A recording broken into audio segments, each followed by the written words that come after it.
جیسے رب تعالیٰ فرماتا ہے اے ایمان والو زیادہ گمان کرنے سے بچو، اے ایمان والو زیادہ گمان کرنے سے بچو۔ گمان کرنا، کچھ بھی سوچنا کسی کے بھی متعلق، اس کی لیمٹس ہیں، اور خاص طور پر مومنین کے لیے کس طرح سے سوچے۔ ایسا نہیں ہے کہ تم اپنی عقل کے پردوں کو یا اپنے دماغ کے گھوڑے کو دوڑاتے رہو، جو چاہے من میں آئے جس کے بارے میں سب سوچتے رہو۔ قرآن نے تو اس پر پابندی لگائی، اے ایمان والو زیادہ گمان کرنے سے بچو، ولا تجسسوا، اور کسی کی ٹوہ میں مت لگے رہو۔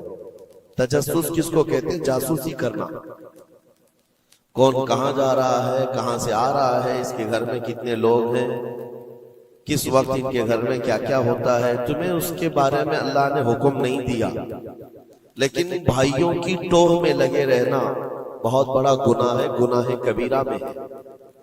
وَلَا يَغْتَبْ بَعْضُكُمْ بَعْضًا، اور آیت کا یہ تیسرا حصہ ہے، اور اپنے بھائیوں کی غیر موجودگی میں ان کی غیبت نہ کرو، ان کے خلاف باتیں نہ کرو۔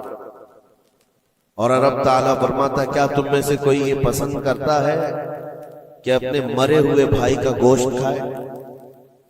جو غیبت کرتا ہے گویا کہ وہ اپنے مرے ہوئے بھائی کا کچا گوشت کھاتا ہے۔ اور غیبت کے متعلق بہت سارے لوگوں کو ایسا لگتا ہے ارے میں تو پیٹھ پیچھے کیا سامنے منہ پہ بھی یہی بول سکتا ہوں۔ یہ باتیں جو کہتے ہیں، غیبت کا مطلب یہ نہیں ہے کہ صرف پیٹھ کے پیچھے بولنا، منہ کے سامنے بھی ایسی چیز بولنا جو اس کو بری لگے، وہ غیبت ہے، وہ بھی حرام ہے۔ یہ تین چیزیں اس آیت کے اندر ہے، ایک بدگمانی کرنا، دوسرے جاسوسی کرنا، اور تیسرے غیبت کرنا۔ اس کے اوپر اگر میں گفتگو کروں بہت طویل ہو جائے گا، لیکن یہ پورے معاشرے کے لیے زہر ہلال ہے، زہر قاتل ہے۔ یہاں سے سوسائٹیاں ٹوٹ جاتی ہیں، رشتے ختم ہونے لگتے ہیں۔ بدگمانی کرنا، شک کرنا، یہ ایک اسی کی قسم ہے۔ ظن اس کو عربی میں کہا گیا ہے گمان، یعنی کسی کے متعلق گمان کرنا۔ دیکھیں دنیا میں جو چیز دکھ رہی ہے ضروری نہیں ہے کہ وہ ویسی ہی ہو۔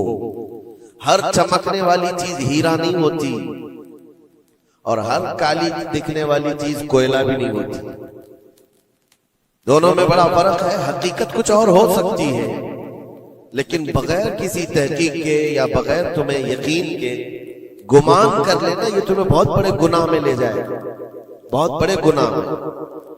اب گمان کی قسمیں بھی میں آپ کو بتاؤں گا، اس سے قبل میں آپ کو بتاؤں سیدنا جنید بغدادی رضی اللہ تعالیٰ عنہ جو سید الطائفہ ہیں، ولیوں کے سردار ہیں، اپنے زمانے کے قطب، گھر میں بیٹھے ہوئے تھے، بڑے آپ گھر سے بھی مالدار تھے، بہت سارے لوگ اپنی ضرورت لے کر کے آتے تھے۔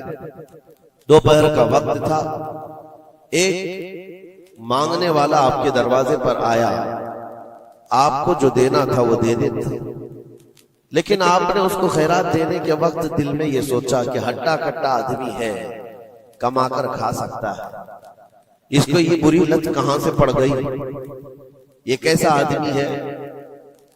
بہرحال اس کو جو خیرات دینی تھی دے دیا، وہ بندہ چلا گیا، خیرات لے کر چلا گیا۔ اب واپس آپ اپنے گھر آئے، اور جیسی ہی آپ آئے نیند لگ گئی، آپ سو گئے۔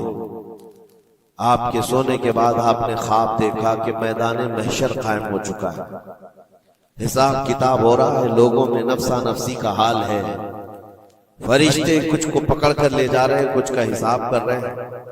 اور جب حضرت جنید بغدادی کا نمبر آیا تو دو فرشتے بہت بڑی تھال لے کر کے آئے، جس میں کچا گوشت تھا اور خون ٹپک رہا تھا۔ جنید بغدادی سے کہا گیا کہ یہ لو، اس کو کھاؤ۔ تو حضرت جنید بغدادی نے کہا کہ کیا مجھے نہیں جانتے؟ میں جنید، میں نے ایسا کون سا گناہ کیا کہ مجھے اس کی سزا یہ دی جا رہی ہے؟ فرشتوں نے کہا اے جنید، کیا اپنے مومن بھائی کے بارے میں آج دن میں آپ نے برا گمان نہیں کیا؟ جو آپ کے دروازے پر آیا اس کے متعلق آپ نے بدگمانی نہیں کی؟ تو حضرت جنید بغدادی رضی اللہ تعالیٰ عنہ بچھک کر کے اٹھ گئے، خوف کے مارے نیند کھل گئی، اور اس کے بعد بے قراری اتنی آئی کہ ہاں میں نے تو گمان اس کے متعلق غلط کیا تھا، تھوڑا سا ایسا بھی نہیں ہے کہ وہ چور ہے، ڈکیت ہے، ڈاکو ہے، یہ بھی نہیں، صرف اتنا سوچا تھا کہ ہٹا کٹا آدمی ہے، مانگتا کیوں ہے۔ حضرت جنید بغدادی اپنے گھر سے نکلے اس فقیر کو ڈھونڈنے کے لیے کہ جو میرے گھر آیا تھا، اور اس کے بعد ڈھونڈتے ہوئے اس کے پاس پہنچ گئے، جا کر کے اس سے معافی طلب کی، کہا کہ آج تو جو گھر پر آیا تھا میں نے تیرے متعلق یہ گمان کیا تھا کہ تو ہٹا کٹا آدمی ہے اور مانگ کر کھا رہا ہے۔ تو اس کے بعد اس شخص نے جو جواب دیا وہ حیرت میں تھا۔ میرے عزیزوں، نہ وہ فقیر تھا، نہ ہی وہ کوئی کمزور اور مجبور تھا، بلکہ اللہ کے ایک ولی تھے جو ان کے امتحان کے لیے آئے ہوئے تھے۔ حضرت جنید بغدادی رضی اللہ تعالیٰ عنہ کو اس سے زیادہ مال انہوں نے لوٹایا اور کہا اے جنید، تیرے مقامات کو اگر کوئی چیز ختم کرتی ہے تو مومنین کے متعلق بدگمانی کر، اگر تو آج یہاں نہ آتا تو تیرے مقامات روک دیے جاتے، آگے تم نہ معرفت و طریقت کے راستے پر بڑھ سکتے، کیونکہ یہ مرض ہے، یہ بیماری ہے۔ اس بیماری نے تو ہمارے معاشرے کو خراب کیا ہوا ہے۔ بدگمانی سے بچو، یہاں تک کہ لوگوں نے بہت جلدی اپنے دماغ پر یقین کر کے فیصلے بھی لے لیے ہیں۔ آپ مثال کے طور پر کسی گھر سے کوئی نکل رہا ہے اور آپ نے فوراً یہ گمان کر لیا کہ یہ اس گھر میں بدکاری کرنے کے لیے گیا تھا۔ آپ کی نیگیٹیوٹی جو ذہن میں تھی آپ نے گمان کیا اور اس پر یقین کی مہر بھی لگا دی، نہ اس سے آپ نے جا کر پوچھا کہ کون ہے، کیوں آیا تھا۔ اسی طرح کی ایک اور بات میں آپ کو بتاتا ہوں۔ حضرت شفیق بلخی بڑے بزرگ دریائے دجلہ کے کنارے آئے، دیکھا کہ ایک مرد، ایک نوجوان ہے، عورت کو گود میں سلایا ہوا ہے دریا کے کنارے، اور شراب کی بوتل ہاتھ میں لیے بیٹھا ہے۔ اس طرح کا ماحول تو بغداد کا نہیں تھا، پردے کا ماحول تھا، اسلامی ماحول تھا، لیکن کھلے عام کوئی دریائے دجلہ کے کنارے اس طرح بیٹھے اور وہ بھی اولیاء کی نظر پڑے تو ان کے لیے تو بہت حیرت کی بات تھی۔ حضرت شفیق بلخی نے دیکھا، کہا ہائے افسوس، زمانہ کہاں آ گیا، لوگ کھلے عام عورتوں کو لے کر باہر سونے میں باہر مزے کرنے لگ گئے، اور کھلے عام اب شراب بھی پی جانے لگی، شراب بھی پی جا رہی ہے، خود بھی پی رہا ہے، اس عورت کو گود میں تھوڑا تھوڑا سا پلا بھی رہا ہے۔ حضرت شفیق بلخی نے کہا کہ بہت سخت حالات ہو گئے بغداد میں، اتنی عیاشیاں میں پہلی مرتبہ دیکھ رہا ہوں۔ اسی اثنا میں ایک کشتی دریائے دجلہ میں ہچکولے کھاتی ہوئی آ رہی تھی، اور اس کشتی کا بیلنس بگڑا ہوا تھا، وہ آگے بڑھ نہیں پا رہی تھی۔ ادھر ادھر کرتے کرتے اچانک وہ کشتی پلٹ گئی، اس میں 10 لوگ سوار تھے، سب کے سب دریا میں ڈوب گئے۔ یہ جو نوجوان کنارے پر بیٹھا تھا، اس عورت کو جو گود میں لیے بیٹھا تھا، عورت کو اٹھایا اور اس کو سائڈ کیا، بھاگتا ہوا گیا دریا کے پاس، یوں ہاتھ ڈالتا تھا، ایک آدمی کو نکالتا تھا اور باہر کرتا تھا، نہ اس کے پاؤں پانی میں ڈوبتے تھے، یوں سمجھ لیں کہ جیسے دریا میں کوئی کھڑا ہے اور اپنے ہاتھ ڈال ڈال کر کے نکال رہا ہے۔ 9 آدمیوں کو اس نے اپنے ہاتھوں سے دریا سے نکالا اور باہر کیا، اور اس کے بعد ایک آدمی بچ گیا تھا۔ اس نوجوان نے حضرت شفیق بلخی کی طرف دیکھا جو وہیں کھڑے تھے، کہا کہ اے شفیق بلخی، میرے بارے میں بہت کچھ تم نے سوچا دل میں، 9 تو میں نے نکال دیا، ایک آپ نکال دیا، یہ جو جان بچایا ہے میں نے، اور رب تبارک و تعالیٰ نے فرمایا جس نے کسی ایک کی جان بچائی اس نے پوری کائنات کی جان بچائی، پوری دنیا کی جان بچائی، میں نے تو 9 کو بچایا، آپ ایک بچاؤ۔ آپ نے فرمایا اس سلسلے میں بعد میں بات کریں گے، پہلے اس آدمی کو بچا لو، اس آدمی کو بچا لو، میں تم سے التجا کرتا ہوں۔ اس نے 10ویں کو بھی بچایا۔ اس کے بعد حضرت شفیق بلخی کے دل میں احساس ہوا کہ میں نے غلط جگہ گمان کیا، یہ کوئی عام آدمی نہیں ہے، عام انسان نہیں ہے، اس کے متعلق میں نے کیا کیا دل میں سوچ لیا، کیا کیا گمان کر لیا۔ تو آپ کی آنکھوں میں آنسو آ گئے اور کہا کہ مجھ سے بڑی خطا ہو گئی، مجھے معاف کریں، لیکن آپ کو اللہ نے یہ طاقت دی ہے کہ آپ دریا پر کھڑے ہو کر انسانوں کو بچا تو رہے ہیں، لیکن یہ کیا ہے جو کنارے پر بیٹھ کر کے کھلے عام ہو رہا ہے؟ کنارے دریا کے بیٹھ کر یہ کھلے عام کیا ہو رہا ہے؟ اس نوجوان نے کہا شفیق بلخی یہ بھی میں بتاتا ہوں، وہ گود میں پڑی ہوئی عورت کوئی عام عورت نہیں، میری معذور ماں ہے، بیمار ہے، اور اس کو دریا کے کنارے لانے کا حکیموں نے حکم دیا، اور میرے ہاتھ میں جو بوتل ہے یہ دوا کی بوتل ہے، اس کو ہر آدھے گھنٹے پر پلایا جاتا ہے، میں بھی پیتا ہوں اور میری ماں کو پلاتا ہوں، صرف علاج کی غرض سے میں یہاں پر بیٹھا ہوا ہوں۔ اور آپ نے اپنے دماغ میں کیا کیا سوچ لیا کہ بغداد تباہ ہو گیا، عیاش ہو گیا، نوجوان عورتوں کو لے کر آ کے بیٹھنے لگ گئے، شراب پینے لگ گئے۔ میرے عزیزو یہ بہت بڑے ولی کامل کی بات کر رہا ہوں، حضرت شفیق بلخی، لیکن ان کو خطا کا احساس ہوتا تو وہ روتے، گڑ گڑاتے اور توبہ بھی کرتے۔ ہمارے تو حالات ایسے ہیں کہ ہم نے تو بلڈنگیں بنا لی اپنے گمان پر، عمارتیں بنا لی، فلاں کے متعلق ایسے ایسے معاملات ہیں، اور اسی پر ہم عمارتیں بنانا شروع کر دیتے ہیں، جبکہ ہمارے پاس یقین کے لیے ایک دلیل بھی نہیں ہوتی۔ میرے عزیزوں، بدگمانی سے بچنے کے لیے قرآن کہتا ہے یا ایھا الذین آمنوا اجتنبوا کثیرا من الظن، اے ایمان والو زیادہ گمان کرنے سے بچو، حرام ہے اور کبیرہ گناہ ہے۔ یہاں تک کہ فرمایا گیا کہ بدگمانی کرو گے مومنین کے متعلق، کل قیامت کے دن فیصلہ ہوگا، اور اگر تمہارا گمان غلط نکلا تو ساری نیکیاں تمہاری اٹھا کر اس بندے کو دیجیے جس کے متعلق بدگمانی کیا تھا، اور تم نیکیوں سے اگر خالی تھے تو یہ مت سمجھنا کہ اب کچھ نہیں لیا جائے گا، بلکہ جس کے متعلق بدگمانی کیے تھے اس کے گناہ اٹھا کر تمہارے اوپر ڈال دیا جائے گا۔ اس کے حقوق کی پامالی ہے، یہ حقوق العباد ہے۔ اس لیے یہ گناہ ایسا ہے بلکہ ایک مرض ہے جو لوگوں کے اعتماد کو ختم کرتا ہے، رشتے بگڑ جاتے ہیں۔ مجھے یاد ہے ایک بات بہت پہلے کی، ہمارے زمانے طالب علم، میں نے تقریباً 8-10 سال دیکھا، دو گہرے دوست تھے، بہت گہرے دوست، ایک ساتھ کھاتے تھے، ایک ساتھ جاتے تھے، مشہور تھی دوستی۔ اور اتفاق ایسا ہوا کہ ایک محفل میں بیٹھے ہوئے تھے، ایک دوست جو ہے وہ مجھ سے بات کر رہا تھا، اور اس کا جو دوسرا دوست ہے وہ دور بیٹھا ہوا ہے۔ اب اس دوست نے مجھے کان میں کچھ بات کی، میں نے دیکھ کر ہنسا، وہ بھی مجھے دیکھ کر ہنسا، بات کچھ اور ہی تھی۔ سامنے والے کو ایسا لگا کہ ہم اس کے متعلق پلاننگ کر رہے ہیں، اور اس کو یہ لگا کہ ہم اس کے متعلق کچھ بری باتیں کر رہے ہیں، جبکہ نہ اس کے نام کا مسئلہ تھا، نہ ٹاپک تھا، کچھ نہیں تھا۔ بس اس بندے نے اس بدگمانی کی وجہ سے 10 سال تک بات چیت چھوڑ دی۔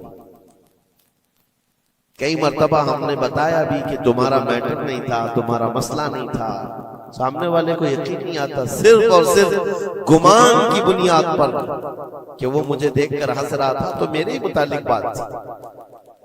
یہ اپنے عقل کے فطور پر یقین کر کے عمارتیں بنا لینا تمہیں بہت بڑی گمراہی میں لے جاتا ہے۔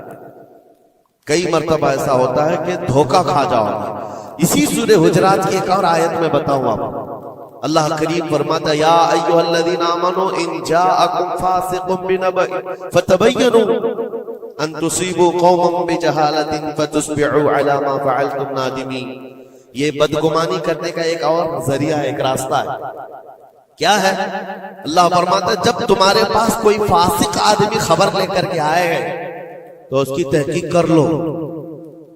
یہ اللہ کا حکم ہے۔ کوئی فاسق آدمی، فاسق کون ہے؟ اس کی مثالیں آپ کو مل جائیں گی۔ جو کھلے عام گناہ کرتا ہے وہ فاسق ہے۔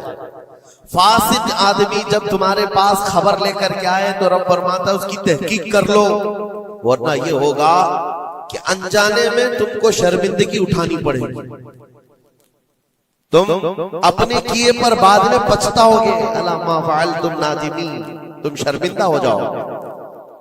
اکثر ایسا ہوتا ہے کہ کوئی خبر لے کر کے تمہارے پاس آیا اور آج کے زمانے کا بڑا فاسق یہ واٹس ایپ ہے، یہ بڑا فاسق ہے، اس کی باتوں پر کون یقین کرے؟ میرے عزیزوں، لوگ تو صرف ایک دوسرے کی ایڈٹ کی ہوئی تصویروں کو دیکھ کر کے ایمان لے آ جاتے ہیں، ہے نا؟ ایسا حقیقت ہے۔ واٹس ایپ یونیورسٹی کے فارغین تو ابھی زمانے میں بہت ہیں، ان کی نالج صرف اور صرف اسی سے ہے، انٹرنیٹ سے، واٹس ایپ سے، جبکہ ان کی تحقیقات پر اگر لگ جائیں تو اصل وجود میں کچھ ہے ہی نہیں۔ اسی لیے میرے عزیزوں، بدگمانی کرنے سے بچو، بدگمانی کرنے سے بچو، جس کی اصل ہی نہ ہو اس چیز کے پھیلانے کا ہم سبب بن جاتے ہیں کئی مرتبہ۔ اللہ کریم ہمیں اس بلائے عظیم سے محفوظ رکھے۔ مجھے ایک بات یاد آتی ہے، میں نے پڑھا تھا ٹرین میں ایک آدمی سفر کر رہا ہے اور اس کے ساتھ 3 بچے ہیں۔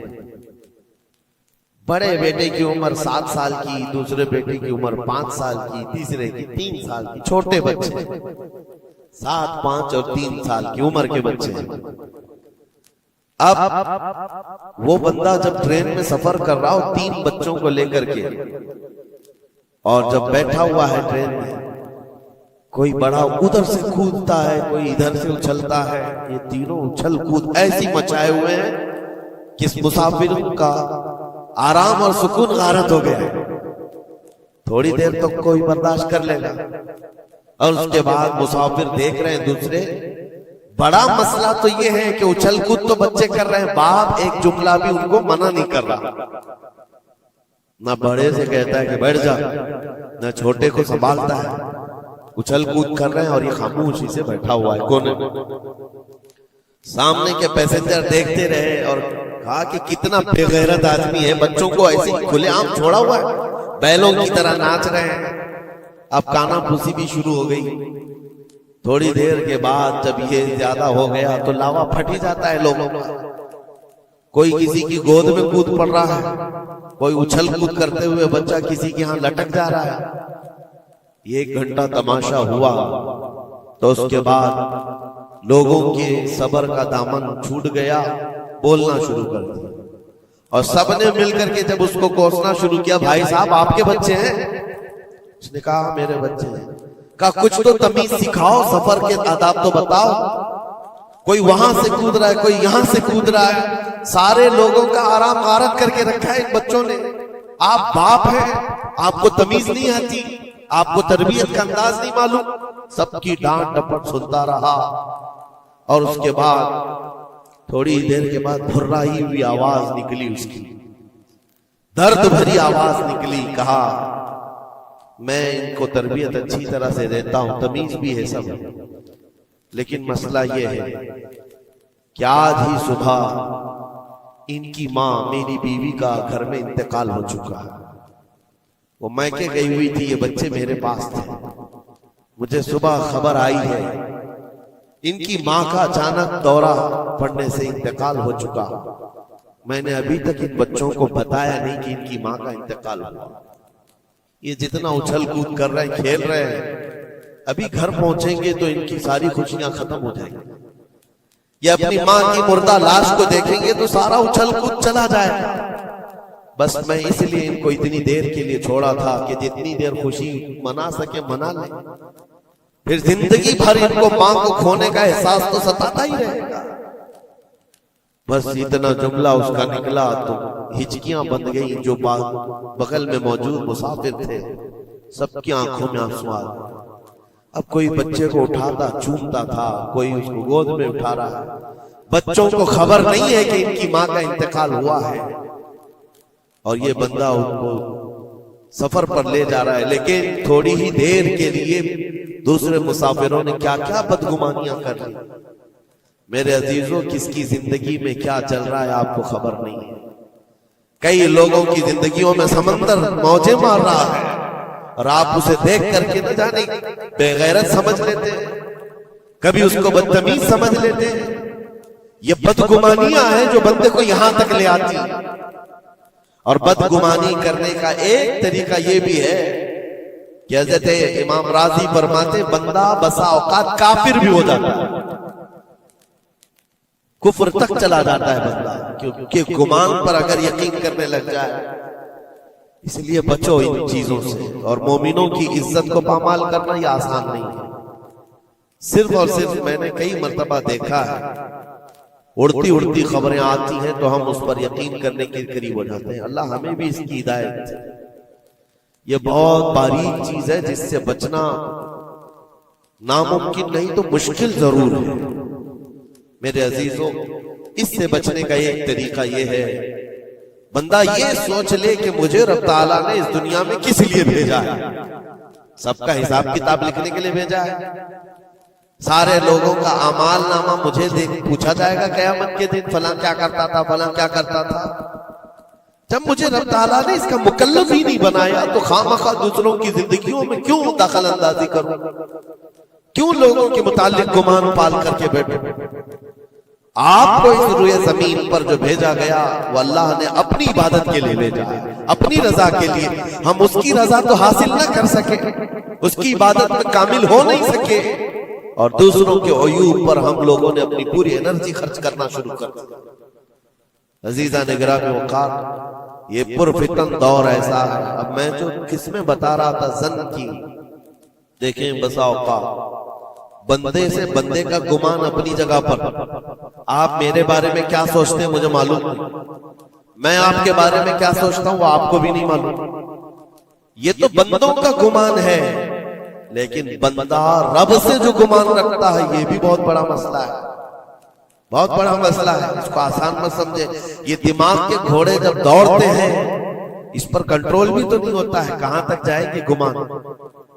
مسلم شریف کی حدیث ہے، میرے آقا صلی اللہ تعالی علیہ وسلم فرماتے ہیں شیطان تمہارے پاس آتا ہے گمان کے راستے سے، تم سوچنے لگتے ہو آسمان کو کس نے بنایا، یہ سوچ ہی تو ہے، تمہارا دل جواب دیتا ہے اللہ نے بنایا۔ زمین کو کس نے بنایا، اللہ نے بنایا۔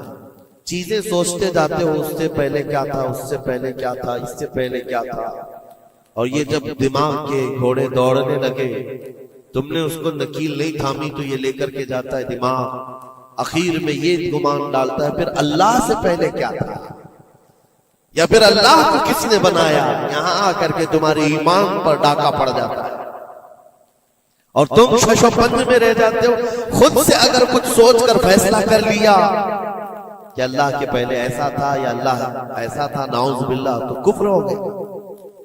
ایک گمان کے راستوں کو آزاد چھوڑنے کا حکم نہیں دیا گیا ہے، اسی لیے میاں ہم اور آپ تو چھوڑیں، اولیاء کی بات بھی چھوڑیں، امت کے جو سب سے اعلیٰ قسم کے لوگ تھے وہ صحابہ تھے، سب سے اعلیٰ، قیامت تک پیدا ہونے والوں میں جو سب سے اچھے تھے اللہ نے ان کو صحابی رسول بنایا۔ صحابہ کرام بات کر رہے تھے آپس میں کس مسئلے میں، تقدیر کے بارے میں، تقدیر کے متعلق بات کریں۔ تقدیر کے بہت سارے مسئلے، اس میں دماغ کی گرہیں ایسی آزاد ہو جاتی، بندہ سوچنے لگ جاتا ہے تقدیر کیا ہے۔ جو کچھ بھی دنیا میں ہونے والا ہے اللہ تعالیٰ نے اس کو پہلے سے لکھ دیا ہے۔ یہ یقین ہے کہ نہیں آپ کا تقدیر، اور تقدیر کا انکار کرنے والا کافر ہے۔ یعنی جو کچھ اچھائی یا برائی زندگی میں ہو رہی ہے اللہ نے اس کو پہلے سے لوح محفوظ میں لکھا، یہ تقدیر ہے۔ اب بندہ یہاں سوچنے لگتا ہے اگر پہلے سے لکھا ہوا تھا تو مجھے تو وہی کرنا ہے جو وہاں لکھا ہوا ہے، اس میں میرا کیا قصور ہے۔ گناہ کرتا ہے اس کے بعد بولنے لگتا ہے تو پہلے سے لکھا ہوا تھا، کچھ بھی کرے گا اور اس کے بعد یہ گمان کرنے لگے گا کہ وہاں تو لکھا ہوا تھا میں ایسا کر رہا ہوں۔ تقدیر کے مسئلے ایسے ہیں کہ بعض لوگ سوال کرنے لگ جاتے ہیں کہ میاں اگر اللہ نے پہلے سے لکھا ہے تو پھر بندے کا کیا قصور ہے اس میں جو گناہ کر رہا ہے، اور اگر پہلے سے لکھا ہوا نہیں ہے تو پھر تقدیر نہیں ہے۔ ان مسائل میں گفتگو کرتے کرتے، گمان کرتے کرتے بندہ کفر تک پہنچ جاتا ہے۔ کچھ فرقے بھی بن گئے اسی بات، جبریہ، قدریہ۔ اب میں یہاں پر اس لیے یہ بات کر رہا ہوں، نبی کریم صلی اللہ تعالی علیہ وسلم نے صحابہ کو منع کر دیا کہ اس مسئلے میں گفتگو زیادہ نہ کرو، تو عام لوگ تو چھوڑیں۔ اب زن کی قسمیں میں بتا رہا ہوں، گمان کی وہ 4 قسمیں بتائی گئی۔ امام ابو بکر جساس رازی رحمۃ اللہ علیہ نے 4 قسمیں اس کی بیان کی۔ پہلا گمان حرام ہے، دوسرا گمان واجب ہے، تیسرا گمان مستحب ہے، اور چوتھا گمان یعنی نہ اس کے اوپر گناہ مباح ہے۔ اس کی قسمیں ہیں جس میں سے پہلا گمان جو حرام ہے، اور ایک گمان کو تو انہوں نے کفر بھی کہا ہے۔ پہلا گمان حرام، یہ سوچتا رہ جائے صرف اللہ کے متعلق ہے یہ سارے گمان کہ میں گنہگار ہوں اور اللہ مجھے سزا دے کر ہی رہے گا، اللہ مجھے عذاب ہی دے گا، یہ سوچتا رہے صرف اور صرف، تو امام ابو بکر جساس رازی فرماتے ہیں یہ گمان حرام ہے۔ رب قہار ضرور ہے، رب جبار ضرور ہے، لیکن غفار بھی ہے اور ستار بھی۔ تم نے اگر صرف یہی گمان کیا کہ مجھے سزا دے گا، مجھے سزا دے گا، تو یہ گمان حرام ہے۔ اس پر مجھے اعلیٰ حضرت فاضل بریلوی رحمۃ اللہ تعالی علیہ کی بات یاد آتی ہے۔ ان کا گمان کیسا تھا؟ سوچتے تھے بارگاہ مصطفیٰ کریم، کہتے ہیں ڈر تھا کہ عصیاں کی سزا اب ہوگی یا روزے سے سزا، ڈر تھا کہ گناہوں کی سزا اب ہوگی یا روزے جزا، دی ان کی رحمت نے صدا، یہ بھی نہیں وہ بھی نہیں، یہاں بھی نہیں ہوگی وہاں بھی نہیں ہوگی، رحمت نے سزا آواز دی۔ ہاں گناہوں کے متعلق ہمیں تو گمان ہے کہ سزا ہوگی، میرے اعمال کا بدلہ تو جہنم ہی تھا، میں تو جاتا میرے سرکار نے جانے نہ دیا، یہ گمان ہے۔ بارگاہ مصطفیٰ میں گمان اعلیٰ رکھو، اور رب تعالیٰ کے متعلق جب گمان کرنا ہو تو حدیث قدسی ہے، مسند احمد کی حدیث ہے، اللہ تعالیٰ فرماتا انا عند ظن عبدی بی، میں اپنے بندے کے گمان کے مطابق سلوک کرتا ہوں، بندہ میرے متعلق جیسا گمان کرتا ہے میں اس کے ساتھ ویسا سلوک کرتا ہوں۔ اب تمہارا ہی یہ تمہاری مرضی ہے، اور حدیث کا آگے کا ٹکڑا بھی ہے فَلْيَظُنُّ مَا شَاءَ بِي، بندہ جو چاہے میرے بارے میں گمان کر لے۔ تم سخت قسم کا خدا گمان کر کے بیٹھے ہو، سختیوں کا سلوک ہو جائے۔ اسی لیے میں نے اس سے قبل بھی ایک بار کہا تھا، جب کسی کے گھر میں انتقال ہوتا ہے فرشتے آ جاتے ہیں، مرے ہوئے انسان کو اٹھانے سے پہلے تک وہ گھر والوں کو سب دیکھتے رہتے کون کیا کیا بول رہا، اور اس کی ساری رپورٹ لے جا کر بارگاہ رب العزت میں عرض کرتے ہیں۔ اللہ تعالیٰ پوچھتا ہے فرشتوں سے، آج اس گھر میں ایک جان کو ہم نے لیا، وہ لوگ میرے متعلق کیا گمان کر رہے تھے، کیا سوچ رہے تھے اور کیا کہہ رہے تھے؟ فرشتے کہتے ہیں اے مولا فلاں کہہ رہا تھا کہ میرے گھر پر بڑا ظلم ہو گیا، میرا عزیز بچہ لے لیا، میرے گھر پر ایسی چیز آفت آ گئی، سب باتیں۔ تو رب تبارک و تعالیٰ فرماتا ہے فرشتوں گواہ ہو جاؤ، انہوں نے جیسا میرے متعلق گمان کیا اب میں ان کے ساتھ ویسا سلوک کروں گا، دنیا میں بھی اور آخرت میں بھی۔ اور پھر کسی گھر سے فرشتے جاتے ہیں جو نیک لوگوں کا ہوگا، رب تعالیٰ پوچھتا ہے یہاں کیا کہا جا رہا تھا میرے متعلق، کیا سوچا جا رہا تھا؟ فرشتے کہتے ہیں مولا ان کے گھر پر بڑی غم کی بات تھی، بڑی مصیبت تھی، ان کے باپ کا انتقال تھا، لیکن ہر کوئی کہہ رہا تھا انا للہ و انا الیہ راجعون، ہم اللہ کے لیے ہیں اور اللہ ہی کی طرف لوٹنے والے ہیں۔ رب تعالیٰ فرماتا ہے فرشتوں تم گواہ ہو جاؤ، اس سے بہتر ان کو نعم البدل دنیا میں دوں گا اور اس سے بہتر آخرت میں عطا کروں گا۔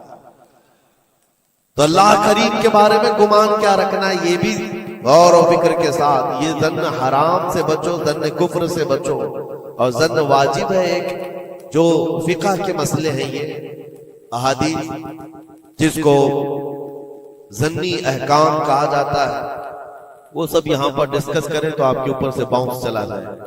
اور مومنین کے متعلق مستحب ہے، اچھا گمان کرنا ہر ایک کے متعلق مستحب ہے، اور مباح جس کو کہا گیا ہے وہ ایسا ہے کہ آپ کے بلا اختیار کچھ گمان آیا ہے، آپ نے سوچا نہیں، تو یہ مباح ہے۔ اور خیر کا گمان کرنا، ظن المؤمنون خیرا، حضور پاک صلی اللہ ظن المؤمنین خیرا، میرے آقا صلی اللہ علیہ وسلم نے فرمایا مومنوں کے بارے میں ہمیشہ اچھا گمان رکھو، اچھا گمان رکھو۔ کوئی مر گیا اور جنازہ جا رہا ہے ایک حدیث یہ بھی میں بتا دوں آپ، تمہارے گمان کرنے سے اور تمہارے بولنے سے کتنا فرق پڑتا ہے۔ ایک جنازہ جا رہا تھا، حضور پاک صلی اللہ علیہ وسلم تھے، وہاں پر بہت سارے لوگ کھڑے تھے، اس کی تعریف کرنے لگ گئے، کیا اچھا آدمی تھا، کتنے اچھے اعمال تھے اس کے، سب کے ساتھ بھلائی کرتا تھا۔ حضور پاک نے فرمایا وجبت، واجب ہو گئی اس میں۔ پھر ایک جنازہ نکلا اور لوگ اس کے متعلق کہنے لگے بڑا بدکار آدمی تھا، یہ زمین کا بوجھ ہے، چلا گیا، لوگوں کے ساتھ برائیاں کرتا تھا۔ حضور نے فرمایا وجبت، واجب ہو گئی۔ صحابہ نے پوچھا دونوں پر واجب ہو گئی؟ حضور نے فرمایا پہلے پر جنت واجب ہوئی، دوسرے پر دوزخ واجب ہوئی۔ تم نے جس طرح سے اس کے متعلق اپنا وہ بنایا، دماغ بنایا، مومنین جو کثیر مومنین اور یعنی صلاح و تقوی والے مومنین جس کے متعلق اچھا گمان کرے، اللہ بھی اس کے ساتھ اچھا سلوک فرماتا ہے۔ اسی لیے میرے عزیزوں، کیا جاتا کیا ہے اچھا گمان کرنے میں؟ خرچہ کون سا ہے آپ کا؟ پیسے کون سے لگتے ہیں آپ کے؟ جو قبرستانوں میں سوئے ہوئے ان کے بارے میں اچھا گمان کرو کہ جو کچھ بھی تھے انجانے میں ان سے خطائیں ہوئی ہوں گی، لیکن وہ رب تعالیٰ کی رحمت سے مایوس نہیں تھے، مولا انہیں معاف کرے گا۔ یہ اتنا گمان کرنے میں تمہارا کیا جا رہا ہے؟ آج کے اس پرفتن دور میں ایسے بدمعاش قسم کے اور ایسے فتین لوگ بھی آئے ہوئے ہیں جو تمہیں اولیاء سے بھی بدگمان کر رہے ہیں، صحابہ سے بھی بدگمان کر رہے ہیں۔ آج دیکھتے نہیں سوشل میڈیا پر کوئی حضرت امیر معاویہ پہ پھونک رہا ہے، کوئی خارجی کتا مولا علی پہ پھونک رہا ہے، کوئی سیدہ فاطمہ الزہرا حسنین کریمین کے بارے میں بات کرنے لگ گیا ہے۔ نہ تمہارا زمانہ ہے، نہ تم نے ان کو دیکھا ہے، صرف اڑتی ہوئی خبریں آئی تو تم نے یہاں سے گمان بنا لیا، فلاں باغی تھا، فلاں حد سے زیادہ کرنے والا تھا۔ نعوذ باللہ، یہ صحابہ کے بارے میں باتیں ہو رہی ہیں، اولیاء اکرام کے بارے میں دھڑلے سے بات کی جاتی ہے، وہ ایسے تھے، انہوں نے ایسا کیا، انہوں نے ویسا کیا۔ معاذ اللہ، جس وقت تمہاری پکڑ ہوگی تمہیں دلیل دینی پڑے گی، کہا جائے گا ہاتھو برہانکم ان کنتم صادقین، اگر تم سچے ہو تو دلیل لاؤ، جو کچھ تم نے سوچا یہ بندہ ویسا تھا ثابت کرو۔ ثابت کر سکو گے؟ صاحب معاملہ تب کبھی تم سے ملا ہی نہیں، تم نے پہاڑ بنا رکھا ہے۔ اپنی نیکیوں کو غارت کرنے سے بچائیں۔ پھر قرآن کی آیت پڑھتا ہوں، اے ایمان والو کثیر گمان کرنے سے بچو۔ اس کے دو حصوں پر تو میں نے بات ہی نہیں کیا، ولا تجسسو، جاسوسی مت کرو۔